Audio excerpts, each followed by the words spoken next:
Mengabdi kepada suami ataupun mengurus keluarga telah menjadi kodrat seorang wanita sebagai ibu rumah tangga.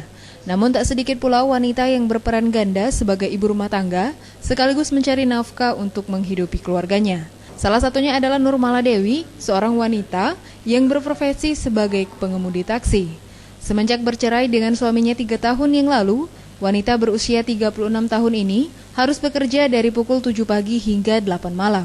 Demi menghidupi ketiga anaknya. Sebagai ibu rumah tangga, dengan memantau aktivitas anak-anaknya dan memasak sepulang dari bekerja.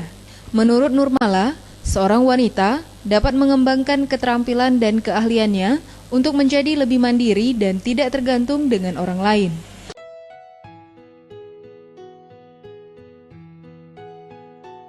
Halo anak-anak semua, hari ini kita akan masuk kepada materi multidimensi identitas dalam diri individu maupun kelompok. Nah, sebelum kita mengetahui apa itu multidimensi identitas, di sini Ibu akan memberikan beberapa gambar untuk kalian lihat. Nah, untuk gambar yang pertama itu adalah gambar tentara. Nah, ketika kita melihat gambar tentara, apa yang ada di pikiran kita? Coba satu-satu, apa yang ada di pikiran kita? Pastinya ketika kita melihat gambar tentara, yang terpikirkan oleh kita adalah seorang tentara itu pastinya dia gagah, berani, dan orang yang merupakan garda terdepan dalam keamanan Indonesia. Nah, selanjutnya gambar kedua yaitu ada gambar guru. Nah, ketika kita melihat seorang guru, yang ada dalam pikiran kita adalah orang yang berpendidikan, orang yang mengajarkan ilmu, dan orang yang menjadi tauladan bagi siswanya. Nah, untuk gambar yang terakhir adalah gambar hakim. Ketika kita melihat hakim, yang kita pikirkan adalah hakim itu adalah orang yang memutuskan keadilan, orang yang tegas yang bisa menyelesaikan suatu permasalahan. Nah, setelah melihat 3 gambar tadi, maka bisa kita simpulkan bahwa multidimensi itu adalah berbagai sudut pandang atau cara dan ukuran dari identitas seseorang. Nah, identitas seseorang di dalam kelompok atau masyarakat merupakan suatu keadaan, sifat, atau ciri-ciri khusus seseorang yang dapat menandai eksistensi atau keberadaan seseorang di masyarakatnya.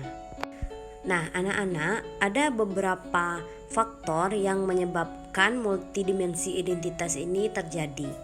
Yang pertama yaitu cara pandang yang berbeda terhadap status dan peranan seseorang dalam kelompok.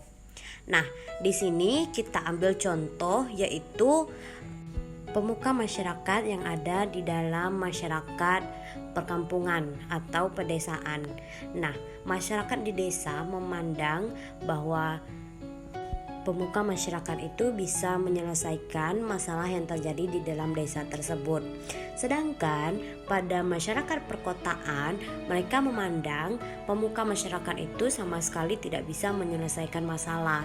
Untuk menyelesaikan masalah, ada orang-orang tertentu yang bisa mengatasi hal tersebut, seperti orang-orang petinggi atau para polisi atau yang profesional.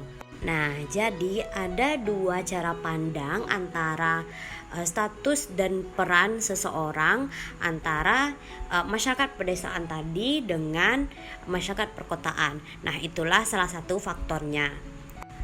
Nah, masuk kita kepada faktor yang kedua, itu ukuran yang selalu berubah tidak sebanding dengan kemampuan seseorang penyandang identitas. Nah, di sini kita ambil contoh yaitu dokter spesialis. Nah, dahulu kita ketika sakit itu kita hanya berobat kepada dokter umum.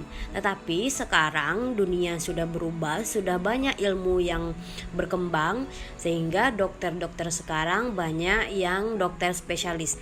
Nah, contohnya ketika kita sakit kulit atau ada hal-hal yang bermasalah dengan kulit kita, maka kita akan pergi kepada dokter spesialis kulit.